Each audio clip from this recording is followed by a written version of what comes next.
Magandang araw po. Tingnan niyo po yung aking gagawin.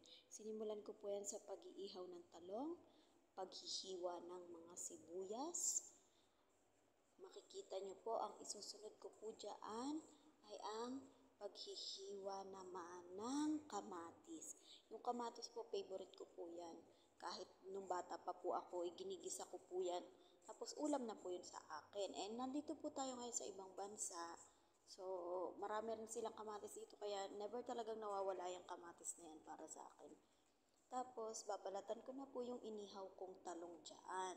Pagkatapos ko pong balatan, medyo isasalang ko po siya ng konti. Papainitin ko, ganyan.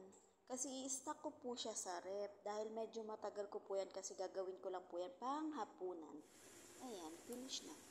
Saladang talong na po. Thank you!